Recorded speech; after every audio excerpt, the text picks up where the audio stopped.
Hello wears, कैसे हैं आप सब लोग। होप आप सब लोग अच्छे होंगे। सो इस वीडियो में बहुत ही इम्पोर्टेंट फॉर्म के बारे में बात करने वाले हैं। क्या आप डायरेक्टर हैं और डिन होल्ड करते हैं या प्रोफेशनल्स हैं जो कि DI 3 KYC फॉर्म फाइल करते हैं, तो ये वीडियो बहुत ही इंपॉर्टेंट होने वाली है। इस वीडियो को आखिरी तक ज़रूर देखिएगा। इस वीडियो में DI 3 KYC वेब के बारे में हम डिस्कस करेंगे, जो कि 31 मार्च 2026 से इफ़ेक्टिव है। तो क्या कुछ हम इस वीडियो में डिस्कस करने वाले हैं। टाइमलाइन के बारे में देखेंगे, fees changes old versus new के बारे में बात करेंगे। बहुत ही इंपॉर्टेंट चीज़ है, 15 की क्वेश्चंस।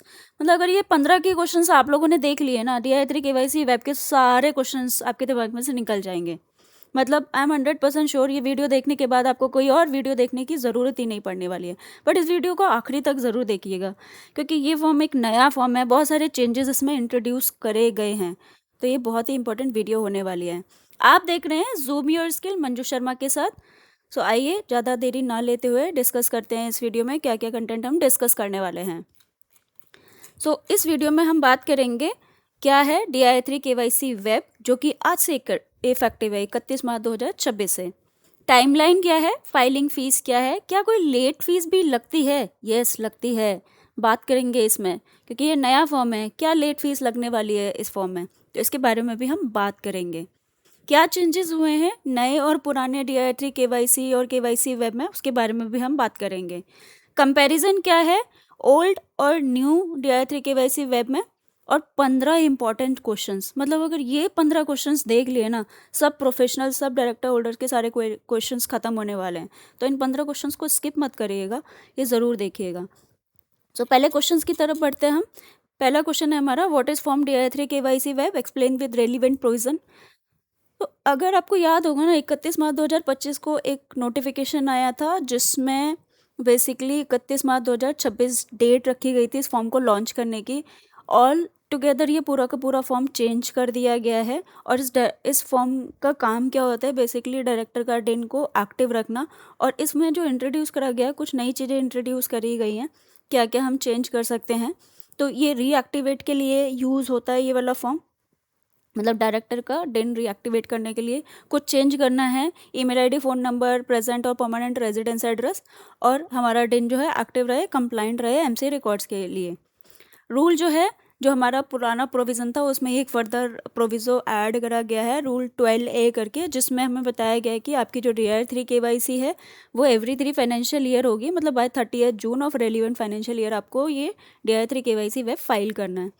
क्या कुछ नए चेंजेस इंट्रोड्यूस करे गए हैं, ईमेल आईडी, फ़ोन नंबर और एड्रेस जो है आप चेंज कर सकते हैं। चेंज करने के विद इन 30 डेज़ में आपको DI 3 KYC फॉर्म फाइल करना पड़ेगा।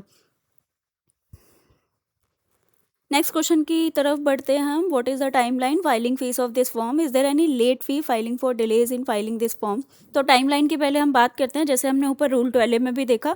ये जो फॉर्म फाइल करना है, once in every 3 financial year करना है, और ड्यू डेट क्या रहेगी, 30 June of relevant financial year. आइए एग्जांपल के माध्यम से समझते हैं। जैसा कि अगर मिस्टर ए को डिन अलॉट हुआ है 1 अप्रैल 2025 से लेकर 31 मार्च 2026 के बीच में, तो उस केस में उसकी जो ड्यू डेट बनने वाली है, कब वो फॉर्म फाइल करेगा, तो मिस्टर ए को DI 3 KYC वेब फाइल करने की आवश्यकता पड़ेगी बिटवीन 1 अप्रैल 2029 टू 30 जून 2029। अगर हम बात करें, यहाँ पर वो बात कर रहा है immediately following every third consecutive financial year. Mister A को जो डिन अलॉट हुआ 2025 टू 26 में हुआ, तो जो डिन का अलॉटमेंट पीरियड है उसको हम एक्सक्लूड करेंगे, क्योंकि उसमें तो कोई KYC हुई नहीं ना, उसको डिन अलॉट हुआ है उस फाइनेंशियल ईयर में। तो 25-26 के बीच में जिस भी डायरेक्टर को डिन अलॉट हुए हैं, उस वाले ईयर को हम इंक्लूड नहीं करेंगे। तो अब 3 कॉन्जिक्यूटिव फाइनेंशियल ईयर अगर हम काउंट करें इस वाले एग्जाम्पल में, तो 26-27 फर्स्ट फाइनेंशियल ईयर होगा, 27-28 second financial year, 28-29 third financial year. इन तीनों फाइनेंशियल ईयर के बाद जो फाइनेंशियल ईयर स्टार्ट होगा, उसमें आपका ड्यू डेट आपका ड्यू होगा इस DI 3 KYC वेब को फाइल करने के लिए। इस केस में जो मिस्टर ए हैं, DI 3 KYC web form file कब करेंगे, 1 अप्रैल 2029 से लेके 30 जून 2029 तक। आई होप ये वाला एग्जाम्पल आपको समझ आया होगा। नहीं समझ आए कोई भी क्वेश्चंस रहता है तो आप कमेंट बॉक्स में ज़रूर पूछिएगा। आइए नेक्स्ट एग्जाम्पल की तरफ चलते हैं। अच्छा, कुछ डायरेक्टर ऐसे भी हैं जिन्होंने जैसे 25-26 में ऑलरेडी DI3 KYC करी होगी या DI3 KYC वेब फाइल करा होगा, दोनों फॉर्म फाइल करे हो सकते हैं। तो उस केस में कैसे रहने वाला है, जैसे मिस्टर बी हैं, उनको बेसिकली उनकी जो KYC या DI3 KYC web 25-26 financial year में हुई थी। इस केस में no filing is required by Mr. B for 26-27 financial year and 27-28 provided there is no change in KYC particulars. Accordingly, the first filing in such case should be between 1st April 2028 to 30th June 2028.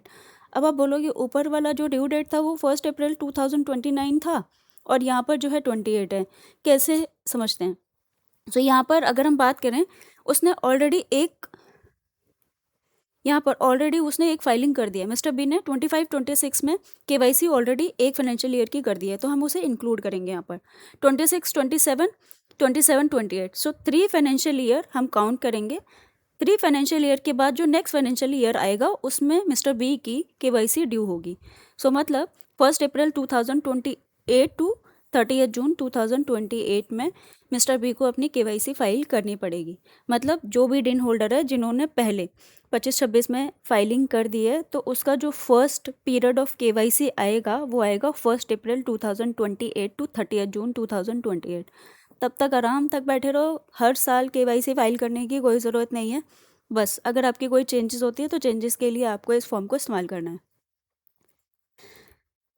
Next की बात करें, change in detail. मतलब इस form में अगर आपको कुछ changes वगैरह करने हैं, वो चेंजेस कौन कौन से इंट्रोड्यूस करे गए हैं, सो वो भी एक बार हम फॉर्म देखते हैं। फॉर्म जो नोटिफाई हुआ है, ये हमारा DI3 KYC वेब है जो नोटिफाई हुआ है।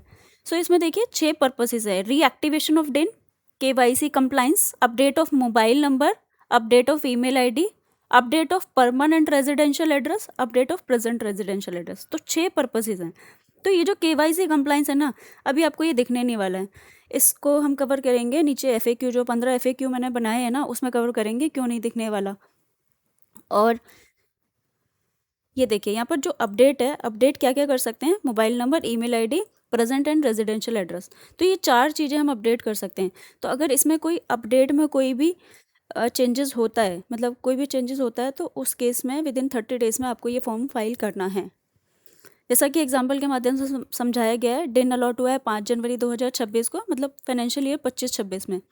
और फॉर एग्जांपल 27-28 में आप इस दिन में कोई चेंजेस कर देते हैं, मोबाइल अपडेट कर देते हैं या ईमेल ID अपडेट कर देते हैं, कुछ भी कर देते हैं, तो आपका जो 3 इयर्स जो हम ऊपर बात करके आ रहे हैं ना, 3 फाइनेंशियल ईयर के बाद आपको KYC फाइल करना है, तो इस चेंज के बाद इस 3 इयर्स वाले पीरियड में कोई फ़र्क नहीं पड़ने वाला, ये आपका रिमेन सेम रहेगा। तो इसीलिए आप इस चीज़ का ध्यान रखिएगा कि आपने जो चेंजेस करे हैं, चेंजेस को काउंट नहीं करना है, आपका जो KYC हुआ है उसको काउंट करना है। तो in this case any KYC made in between 27-28 are only for updating the records of MCA and do not affect और extend the 3 years KYC compliance. तो ये बहुत इंपॉर्टेंट चीज़ है, इस चीज़ का ध्यान रखिएगा। सो ऐसे क्वेश्चंस नहीं आने चाहिए कि अभी तो मैंने KYC मतलब चेंज करा है तो KYC काउंट होगा नहीं होगा, नहीं, ऐसा कुछ नहीं है। तो ये बहुत ही इंपॉर्टेंट एग्जाम्पल होने वाला है, तो ध्यान रखिएगा इस चीज़ को। फाइलिंग फ़ीस की बात करें तो यहाँ पर जो फ़ीस है वो 3 तरीके की होने वाली है। पहला है ज़ीरो फ़ी चालान। तो जैसा अभी हमने नोटिफिकेशन में देखा, हमारा है KYC कंप्लाइंस। तो अगर आप KYC कंप्लाइंस पर्पस सेलेक्ट करते हैं, उस केस में आपकी कोई फ़ीस नहीं रहने वाली है। अगर आप KYC कंप्लाइंस के साथ कोई भी कॉम्बिनेशन, 4 कॉम्बिनेशन दे रखे हैं अपडेट के, update of mobile, update of email ID, update of residence and present address, उसके साथ अगर आप KYC कंप्लाइंस सेलेक्ट करते हैं तो उस केस में भी आपका ज़ीरो फ़ी आने वाला है। जैसा कि आपको एग्जांपल में दिया है, you want to update your mobile number, then select KYC compliance option plus mobile number update option, then system generates a zero fee challan. तो कोई भी कॉम्बिनेशन में आप अपडेट करना चाहते हैं विद KYC कंप्लाइंस, आपका ज़ीरो फ़ी चालान आने वाला है। नेक्स्ट जो फीस लगने वाली है 500 रुपीज़। 500 रुपीज़ फ़ीस उस केस में रहेगी जहाँ पर आप अपना अपडेट करना चाहते हैं। अपडेट क्या, mobile number, email ID, permanent residence address या प्रेजेंट रेजिडेंस एड्रेस। तो उस केस में आपकी 500 रुपीज़ की फ़ीस आने वाली है। For example if you want to update email ID plus present address, select both option and then proceed by paying fee of ₹500। अच्छा, 5000 ये हमारी लेट फीस है यहाँ पर। तो अगर आपका जो डिन है वो डीएक्टिवेटेड है तो आपको पर्पस नंबर 1 सेलेक्ट करना है फॉर्म DI3 KYC वेब में, रीएक्टिवेशन ऑफ डिन। उस केस में आपका जो है 5000 रुपीज़ फ़ी का चालान जनरेट होने वाला है। तो उस केस में आपका मतलब रीएक्टिवेशन आप तभी सेलेक्ट कर सकते हैं जब आपका डिन जो है वो डीएक्टिवेटेड हो due to non filing of DI3 KYC। तो उस केस में आपकी 5000 रुपीज़ की फ़ीस आने वाली है। ये देखिए सिंपल तरीके से मैंने एक टेबल में एक्सप्लेन किया गया है यहाँ पर आपको कौन कौन सी फ़ीस कौन कौन से पर्पस के अगेंस्ट में लगने वाली है। तो मतलब आप KYC कंप्लाइंस सेलेक्ट करते हैं तो आपकी ज़ीरो फ़ी लगेगी। KYC कंप्लाइंस के साथ कोई भी कॉम्बिनेशन ऑफ अपडेट्स या कोई भी एक अपडेट सेलेक्ट करते हैं तभी भी आपकी ज़ीरो फ़ी लगेगी। चेंज करते हैं डिटेल में, मतलब कोई भी डिटेल अपडेट करते हैं, उस केस में आपकी 500 रुपीज़ की फ़ीस लगेगी। और अगर आपने जून तक अपना DI3 KYC वेब फाइल नहीं करा, अगर आप जुलाई में करेंगे तो वो रीएक्टिवेशन पर्पस सेलेक्ट करके आपको 5000 रुपीज़ की फ़ीस पे करनी पड़ेगी, बिकॉज आपका डिन जो है वो डीएक्टिवेट हो जाएगा 1 जुलाई को। तो ये बहुत सिंपल तरीके से एक टेबल में आपको फ़ीस स्ट्रक्चर यहाँ पर समझाया गया है। आइए नेक्स्ट क्वेश्चन में चलते हैं। Is there any change in layout of form DI3 KYC? If yes, what are they? So अगर हम बात करें यहाँ पर, पहले जो फॉर्म का नाम था वो फॉर्म का नाम कुछ इस तरीके से हुआ करता था। अब जो है नाम चेंज होके इंटीमेशन ऑफ चेंजेस और रीएक्टिवेशन ऑफ डिन दिया गया है। ये 6 पर्पसेस इस फॉर्म में, नए वाले फॉर्म में ऐड करे गए हैं।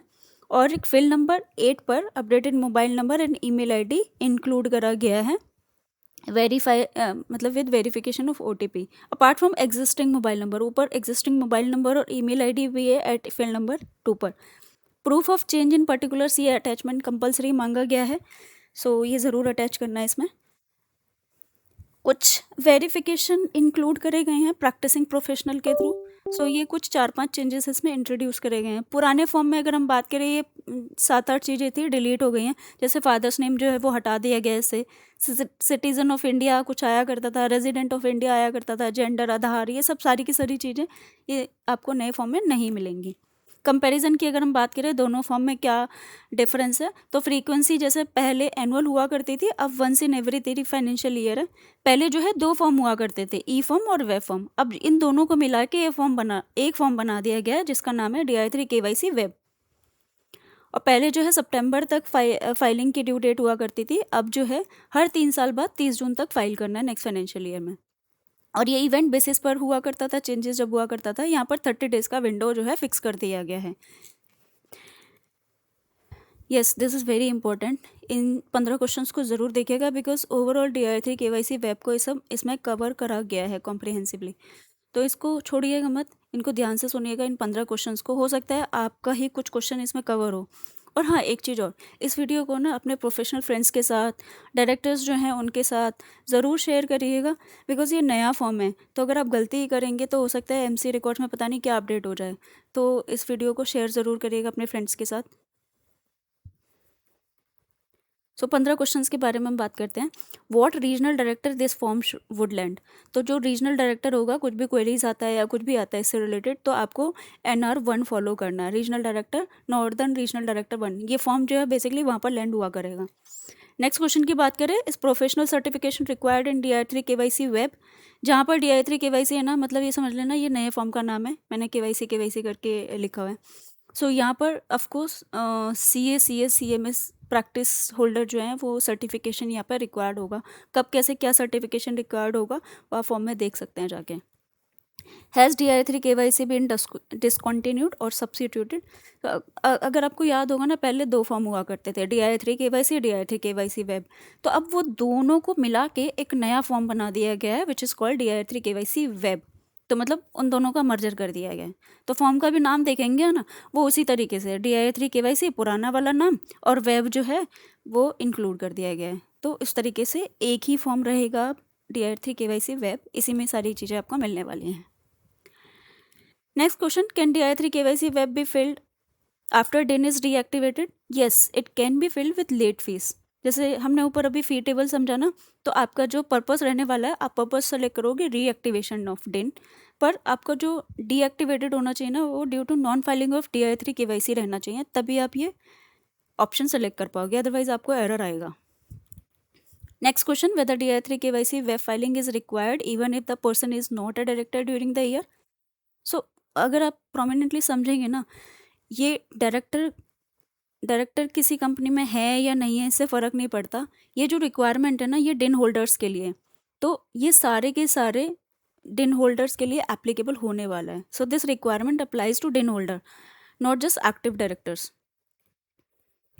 What all details can be change with DI3 KYC। जैसा अभी हमने लेआउट देखा था, लेआउट में हमने देखा था ना कि 4 चीज़ें हम चेंज कर सकते हैं। Mobile number, email address, permanent and present residential address can be change with this form.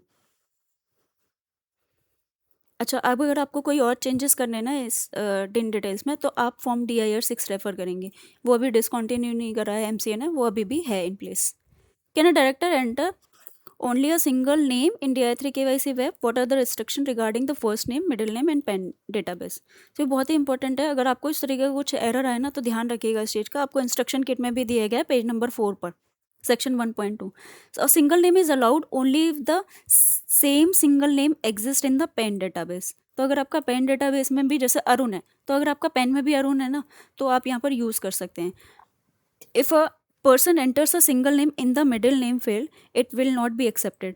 तो जो अरुण नेम है ना, अगर आप मिडिल नेम में डालेंगे तो आपको एरर आने वाला है। तो आपको सिर्फ फर्स्ट नेम में आपको यूज़ करना है। क्यों? क्योंकि जो सिस्टम है ना, वो वैलिडेट करेगा पैन रिकॉर्ड से। What are the restrictions on using mobile number और ईमेल आईडी? मतलब update email and update mobile number in DI3 KYC web. So email ID और मोबाइल नंबर आप जो भी इस फॉर्म में यूज़ करेंगे ना, मेक श्योर वो यूनिक होना चाहिए, अदरवाइज आपको एरर आ जाएगा जब आप फॉर्म सबमिट करेंगे। जैसे हम एग्जाम्पल के माध्यम से समझे, mister A uses mobile number x, ठीक है, तो वो तो अलाउड है। अब मिस्टर बी जो है वही same x mobile number use करता है, तो वो नॉट अलाउड होगा, आपको एरर आ जाएगा सबमिशन पे। तो मेक श्योर जो भी आप मोबाइल नंबर और ईमेल आईडी इस DI3 KYC में इनपुट करेंगे, वो यूनिक होनी चाहिए और ऑलरेडी किसी डिन होल्डर के साथ लिंक नहीं होनी चाहिए। तो इस चीज़ का ध्यान रखिएगा। What combination of selection is allowed with one and second purposes? मतलब फॉर्म को देखते हैं पहले हम।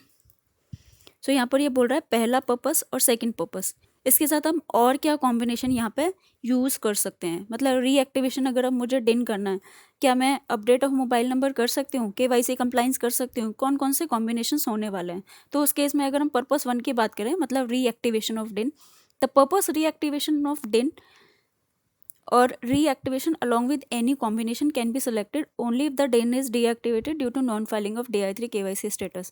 तो आप जो रीएक्टिवेशन ऑफ डिन सेलेक्ट करेंगे ना, वो आप अलोन भी सेलेक्ट कर सकते हैं और कोई भी ये जो 4 कॉम्बिनेशन है चेंज के, उसके साथ भी सेलेक्ट कर सकते हैं। पर्पस 2 में है KYC compliance। The purpose KYC compliance along with any other combination can be selected only if the DIN is approved। तो अगर आपका DIN अप्रूव्ड है, KYC compliance पर्पस सेलेक्ट करते हैं, तो उस केस में आप किसी भी कॉम्बिनेशन को सेलेक्ट कर सकते हैं कि चेंज करना चाहते हैं मोबाइल नंबर, ईमेल आईडी, जैसे अभी हमने ऊपर क्वेश्चन नंबर 2 में देखा था। तो किसी भी कॉम्बिनेशन को आप यहाँ पे सिलेक्ट कर सकते हैं। What things to remember for DSC's error? अच्छा, यहाँ पर एक नई बात यहाँ पर इंट्रोड्यूस करी है इस फॉर्म में, तो इस चीज़ को ध्यान रखिएगा। Make sure to affix DSC of DIN holder first. मतलब इस फॉर्म में ना आपको 2 DSC मिलेंगे, एक तो डिन होल्डर का DSC है और नेक्स्ट जो है वो प्रैक्टिसिंग प्रोफेशनल का है। तो आप ध्यान रखिएगा, सबसे पहले आपको डिन होल्डर के DSC लगाने हैं, फिर आपको प्रैक्टिसिंग प्रोफेशनल के लगाने हैं, अदरवाइज आपको एरर आएगा जब आप DSC अफिक्स्ड फॉर्म मतलब DSC फिक्स फॉर्म अपलोड करेंगे। इंस्ट्रक्शन किट पेज नंबर 4 पे भी आप जाके इस चीज़ को रेफर कर सकते हैं। तो make sure to affix DXC of DIN holder first, then practising professional DSC, else you may face error while uploading the form. मतलब first affix DSC of the DIN holder before professional, इस तरीके का कुछ आपको error आ सकता है, तो ध्यान रखिएगा इस चीज़ का। और दूसरी चीज़, make sure the name entered in the web form matches with the name of the DSC holder. मतलब आपने जो DI3 KYC वेब में नेम डाला है और DSC जब अटैच करा होगा, मतलब एसोसिएट करा होगा, उसका नेम मैच करेगा। जब आप फॉर्म DSC अफिक्स्ड अपलोड करोगे ना, तो दोनों मैच करने चाहिए। अगर आपका मतलब मैच नहीं करा ना, तो आपको कुछ इस तरीके का एरर आ सकता है, name is not matching with the name of the DSC holder. तो ये इस चीज़ का बहुत ध्यान रखिएगा, नहीं तो उस केस में फिर आपको टिकट रेज़ करनी पड़ जाएगी और फिर एमसी हेल्प डेस्क से आपको कनेक्ट करना पड़ जाएगा टिकट रेज़ करके। तो इस चीज़ को ध्यान रखिए। In DI3 KYC web, there are 6 purposes. Explain this situation when each purposes should be selected. तो ये देखिए, ये मैंने आपको इस तरीके का स्क्रीनशॉट दिया है। तो 6 पर्पसेस हैं। अब यहाँ पर आपको बताया गया है कौन सा पर्पसेस किस सिचुएशन में यूज़ करना है। तो purpose other than reactivation can be selected only if the DIN is status is approved.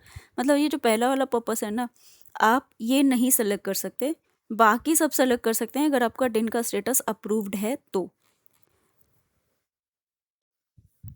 And जो पर्पस नंबर 1 है रीएक्टिवेशन ऑफ DIN, तब हमें सेलेक्ट करना है जब हमारा स्टेटस DIN का डीएक्टिवेटेड है due to non filing of DI3 KYC।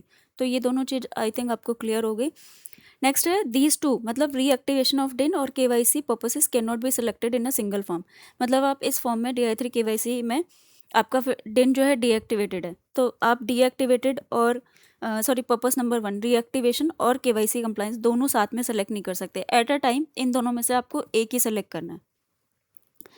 If a person has never filed DI3 KYC even once, मतलब his DIN was allotted on or before 31st March 2025 and he selects only reactivation of DIN, then he cannot select only reactivation of DIN. He must also select all other purposes except KYC compliance.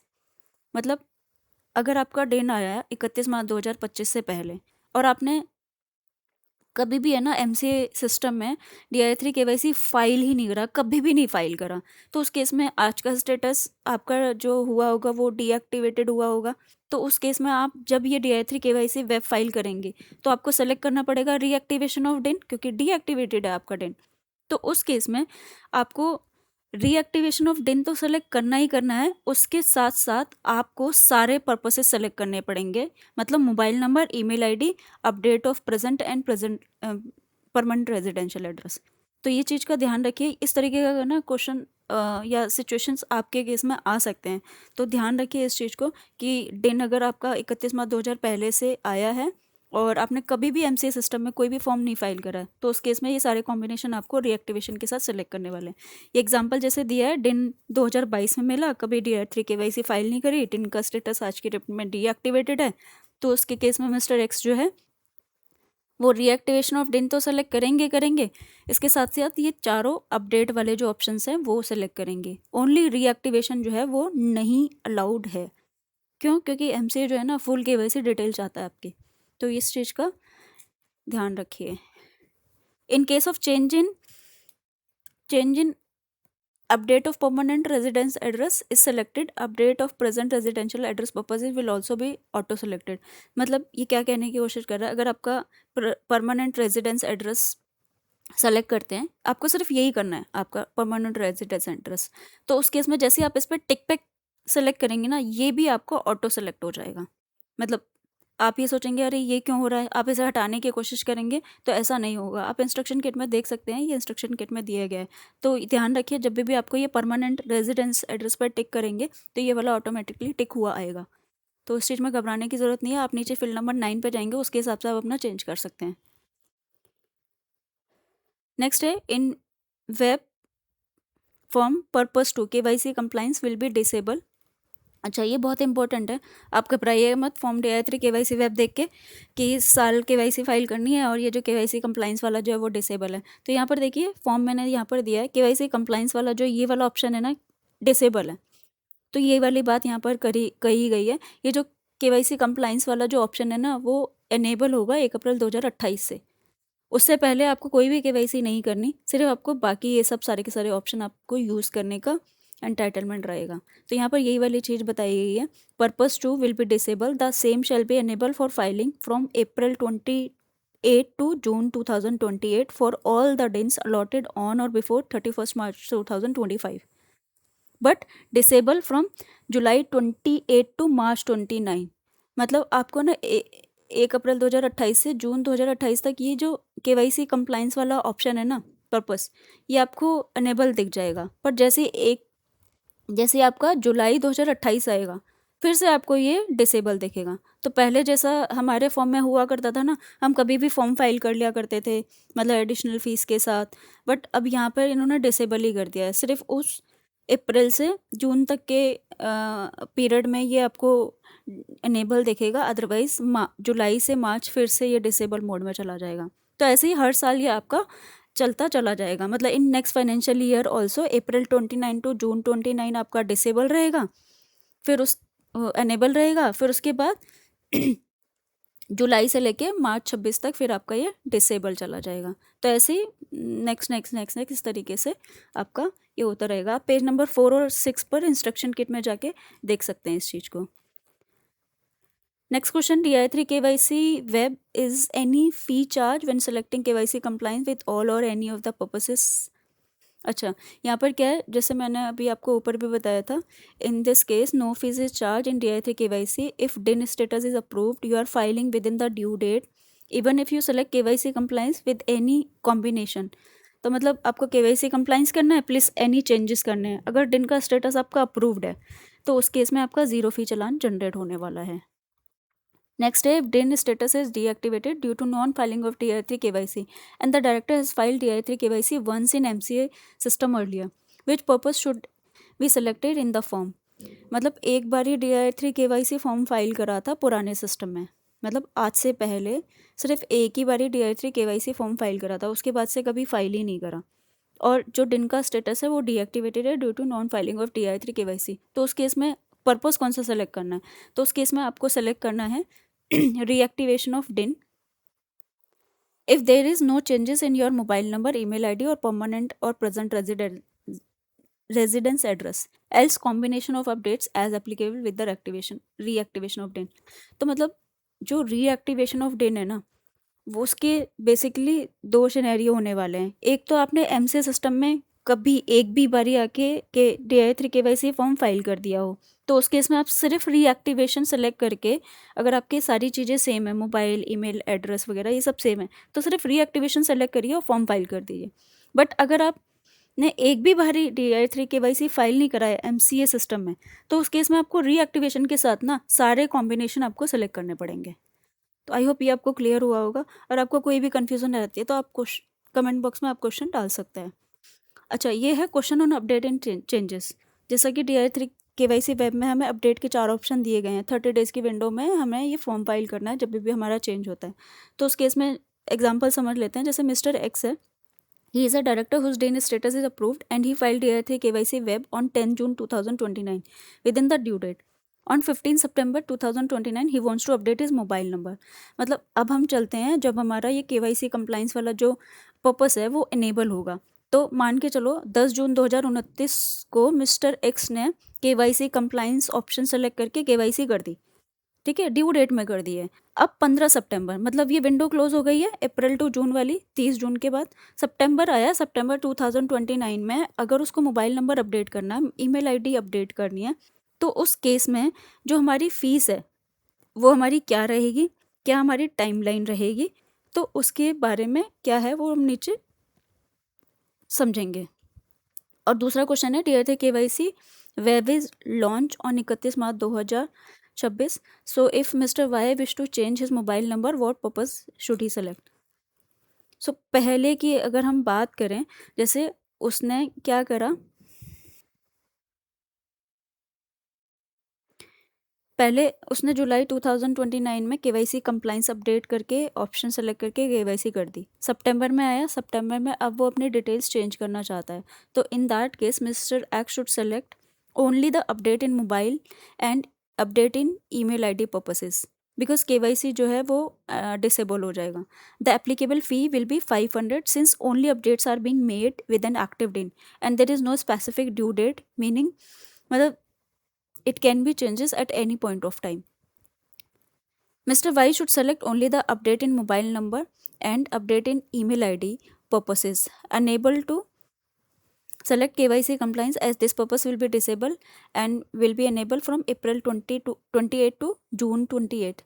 The applicable fee will be 500 since only updates are being made within the active DIN and there is no specific due date. So these updates can be done at any point of time. This is the last question. Inform DI3 KYC web for purposes 3 and 4. Update of mobile number and email ID. What is the compulsory attachment is required? So आप form देखेंगे ना, form में है ना एक compulsory attachment करके मांगी गई है। ये यहाँ पर देखिए स्क्रीनशॉट में, proof of change in particulars. यहाँ पर आपको जब भी चेंज सेलेक्ट करेंगे तो यहाँ पर एक अटैचमेंट आपको मांगी जाएगी। अब आप सोच रहे होंगे मोबाइल मेरे डायरेक्टर को मतलब किस भी डायरेक्टर को मोबाइल नंबर और ईमेल आईडी अपडेट करनी है तो उस केस में अटैचमेंट क्या ही देंगे। मतलब अगर एड्रेस चेंज हुआ है तो समझ आता है आधार कार्ड देंगे, वोटर आईडी देंगे, या जो भी रेलिवेंट डॉक्यूमेंट है उससे रिलेटेड वहाँ पर वो हम दे देंगे। बट अगर मोबाइल नंबर और ईमेल आईडी अपडेट करनी है उस केस में हम क्या क्या अटैचमेंट लगाएं? तो यहाँ पर इंस्ट्रक्शन किट में दिया गया आपको, user can attach self declaration for this purpose for updating mobile number और ईमेल आईडी। सो इस केस में आपको ध्यान रखना है, in case director select purpose 3 और पर्पस 4 मतलब मोबाइल नंबर अपडेट और email ID update in DI3 KYC web, then it is mandatory to attach this attachment. And why it is required because this will confirm कि हाँ आपकी updated mobile number है और आपकी ही updated email ID है और ये जो इन्फॉर्मेशन आपने दी है वो करेक्ट है, सही है। आप पेज नंबर 9 पर रेफ़र कर सकते हैं, ये यहाँ पर स्क्रीनशॉट दिया गया है। माना ये बहुत ही छोटा सा मतलब कंप्लाइंस है बट ये बहुत ही इम्पोर्टेंट है क्योंकि इसके बिना फिर आपका फॉर्म आगे जाएगा ही नहीं। और ऐसे कोई भी करके अटैचमेंट नहीं लगानी है, आपको सेल्फ डिक्लेरेशन डायरेक्टर से लेके लगानी है। अब ये मैंने ना एक सेल्फ डिक्लेरेशन का फॉर्मेट दिया है, अगर आप रेफ़र करना चाहते हैं तो आप रेफ़र कर सकते हैं। मतलब ये एक बहुत छोटा सा टेम्पलेट मैंने खुद बनाया तो आप ये रेफ़र कर सकते हैं। इस तरीके का मतलब यहाँ पर क्या है, जैसे इस तरीके का आई रोहित कुमार होल्डिंग डिन, जो आपका डिन रहेगा वो आपको डालना है, जो आपका नाम है डायरेक्टर का वो डालना है, जो भी आपका चेंज हो रहा है वो आपको यहाँ पर मेंशन करना है। अगर मोबाइल नंबर है तो इस वाले चीज़ को डिलीट कर दीजिएगा।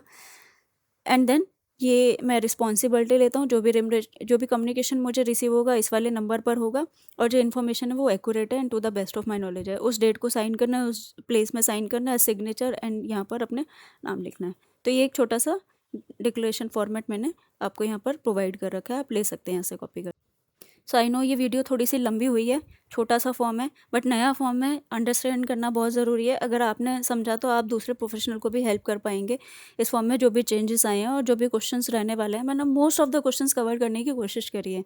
तो अगर आपको ये वीडियो इन्फॉर्मेटिव लगी हो तो इस वीडियो को शेयर करिएगा अपने प्रोफेशनल फ्रेंड के साथ। चैनल को अगर आपने सब्सक्राइब नहीं करा है तो सब्सक्राइब ज़रूर करिएगा। और हाँ, एक है ना वहाँ पर छोटा सा अंगूठे का बटन लगा हुआ है तो उस बटन को हिट ज़रूर कर दीजिएगा। सो चैनल को शेयर करिए, सब्सक्राइब करिए एंड वीडियो को लाइक करिए। Thank you for watching the video. मिलते हैं नेक्स्ट वीडियो में एक फिर नए फॉर्म के साथ। Thank you.